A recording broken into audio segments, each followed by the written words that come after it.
know I had opinions about you, but he never changed how I felt about you. He listened to me exactly. So what are you wondering how you came outside?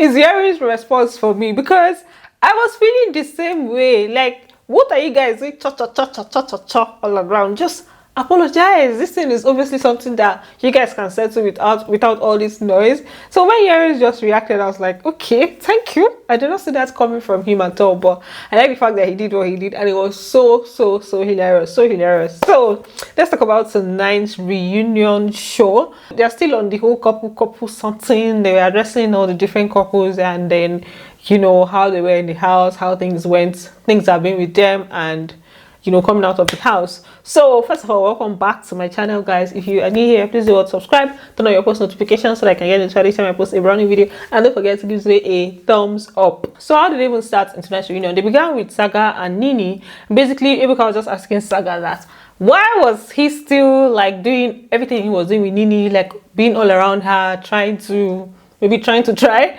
Meanwhile, he knew that she had a boyfriend outside, and she had said that she had a boyfriend outside, and it was like he tried he tried to withdraw, but it wasn't working for him, and that he did not cross any boundaries with her. I did slow down, but it didn't work. The energy I gave to her, somehow the world didn't think she gave it back to me. But then she actually gave me back to me in terms of friendship. I never for once asked her out on the show. I don't think a lot of people ask people out, to be honest. I didn't cross any boundary. That's what I'm trying to say. What do you define as crossing boundaries? Is it until you get physical before you know that there's a boundary crossed? With the way they wear all clingy and everything in the house, you don't think that's crossing boundary already? You know? But I agree with him that Nini reciprocated the energy that Nini gave. I agree with him that Nini reciprocated the energy that he gave her, because, you know, Nini was also always clinging to him. But I like the fact that Ebuka asked him if he was the one, would he not feel some type of way? Would he see it like, oh, maybe this person's not crossing boundaries? Like, if he was the one watching it, how would he feel? And he obviously said that he's not going to feel good about it. Do you think Saga would have been okay with it? I wouldn't. At least we have established that. So Ebuka asked Nini, okay, you now, as this guy did not do the needful and he was still coming your way, why didn't you yourself, that is in the relationship, try to, like, you know, maybe set those clear boundaries and not feed into what was going on? Because Nini actually fed into the whole thing that was going on. So why was she feeding into it? And she's like, no boundaries were crossed. He never asked her out. This is so funny. First of all, you're in an enclosed space, and then there's that one person you really connected with, and you guys have an amazing friendship. You're not going to give that up because of the perception that he likes you. And like Saga said, Saga never asked me for a relationship in the house. I beg, how did they ask people out? These days, most times you just see two people get close and then, you know, move on from that. There are different ways people get into relationships. Not everyone that you wait till somebody say, will you be my girlfriend, or will you be my boyfriend? So many marriages started off just being like chilled, and then they got into it. So somebody not saying, will you be my girlfriend, doesn't mean that you don't know that this person wants this particular thing. Ebuka asked her that you knew that he wanted to be more than friends. She said yes. And then how did he even phrase the question? He asked her about the whole friendship and her knowing that he wanted more than friendship. She said yes, but then all that they had was just friendship, and she said yes. I'm like, okay. You knew he liked him more than a friendship. True. So you genuinely thought he was just a friend. Yeah, because he never pushed for anything. There's something that Nini now said again. She was talking about the fact that this whole reciprocated energy, that she obviously reciprocated the energy that Saga was giving, and then she now came for all those that were saying that Saga lost focus. That those, I think this one she was referring to Housemates, because she's saying, you that had focus, where did it take you to? I came out, I saw clips of people saying, oh, Saga lost focus because of Nini. And I'm thinking, the people that are passing this narrative, Saga lost focus, but he won more games than you and made more money on the show than you, lasted longer than you. So with your focus, where did he get you? I beg. I feel like Saga actually lost focus, even though I liked their friendship and everything, but it was so... in the house, it was so annoying. It was later on that I just accepted that, okay, this is what it is, and let's just move on from it.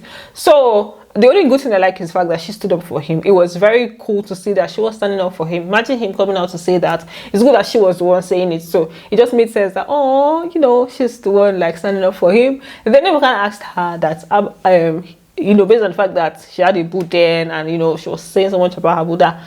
How is the whole thing with the boyfriend now? What's up with that? And she's like, she doesn't want to talk about her boyfriend on the show. I don't want to talk about our relationship on the show. Are you guys an item now? I think we have the answer already. We're friends, we're good friends. I think we're still friends, okay? They should keep deceiving themselves. It's not me. It's not me that are gonna deceive or confuse, or is it not the Nini that they drew a big painting for? I mean, they painted a big picture for which day, and they were spending a lot of time together. It's not me that are gonna confuse or deceive. At this point, it's even looking like there was no boyfriend at all. It's like imaginary boyfriend. Because are you trying to tell me that the guy is still okay with the way they are spending together outside of the house? Maybe they just don't want to tell us anything. They don't want to tell us what's up. So at this point, there's no ship that's came out from this particular set. Moving on. The next set of Ebuka asked Queen a question, like, you know that she was kind of really clingy with Whitemoney and everything. That did she ever want more from it, like a relationship? Was she hoping that it was going to turn into a relationship? And Queen was like, she likes his vibe, he was there for her, so that just drew her to him. But she was never really pushing for a relationship. Well, for the fact that he was there for me in the house, and like he had my back in the house, yeah, I would like feeling spirit in the house, but I didn't like.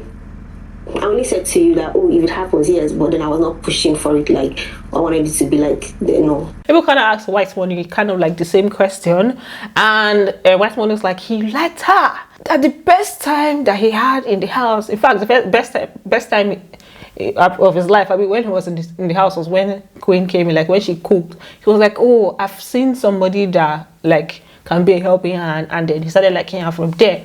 But that, knowing fully well the kind of person that he is, he's very clingy, he's this kind of guy that's like, he's also very emotional, that they are the same type of people, but he has more control of his feelings. So he was trying to just, you know, withdraw, control his feelings. She says she's clingy. Okay. I am clingy. She says emotional. I am very emotional.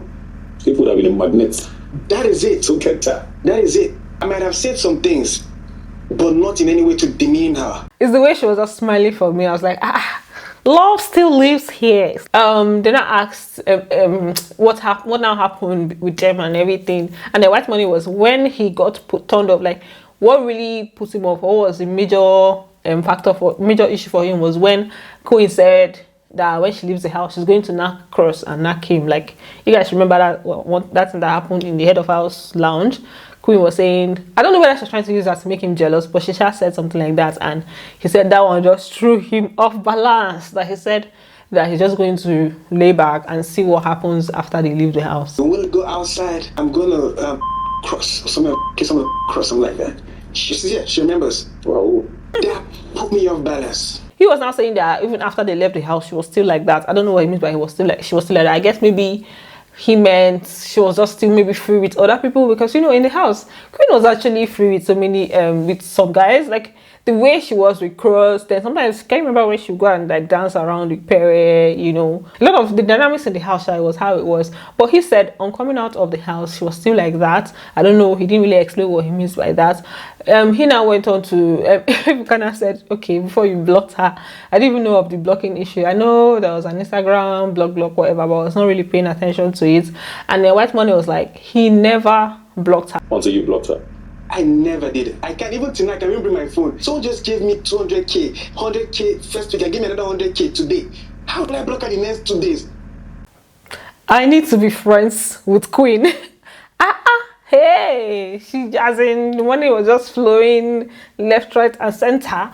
Then Queen, on the other hand, just stood by what she said, that Whitemoney blocked her, that she was sending him a message. The first one delivered, and the second one did not deliver. And the next thing, she wasn't seeing his profile picture, his profile photo. You guys know, you people that have experience in being blocked or blocking other people, you understand, right? I wrote him, I had no reason to block you. It read like the blue tick twice. I wrote him on the second one. I said, Whitemoney, you blocked me, and that one delivered. Because when I wrote him, the other one delivered twice, and then the sticky went off immediately, and the other messages did not go anymore. Then Ebuka just, you know, wanted everything to just end at this point. So I was just like, are you guys now open to being cool with each other? Like, are you open to a reconciliation? And they both said yes. So I think on that side, you know, everything is fine and good. Ebuka asked the question to all the housemates, saying that he asked them, has any of them experienced dragging from any other fan base, and which fan base, and different, all of them, like they mentioned the fan base that dragged them. As for Nini, she said the drags that she receives is for kind of is when for gossiping with Irene and being associated with her. Basically, that was what was bringing her drags. Most times they drag me for being a gossip was by associating with Irene. Irene said we're not friends. Irene told me a lot of things why Peace were not around, and I'm like, if we weren't friends, why are you telling me things about Peace, her personal life? Wow, exposure. Nini has said that Irene was telling her things about Peace, even when Irene said they were not friends and all of that. I was expecting that to even cause maybe one or two wahala there, but it didn't really cause anything. Ebuka just went on to ask Peace that does she have issues with Nini, you know? And then Peace is like, she doesn't have issues with Nini, but apparently Nini, she figured that Nini has issues with her. Even Saga has issues with her. They accused her of saying something that, according to her, she said she didn't say. That they said she said that. What did she even thought? Let me just play it for you guys, Jerry. But apparently she had issues with me. Actually, she and Saga had issues with me. I forgot what we were speaking on. Nini just randomly says, I made a statement about him and Saga following Nini like fly. Apparently, they just heard a voice. She said she did not say anything about Saga following Nini like fly.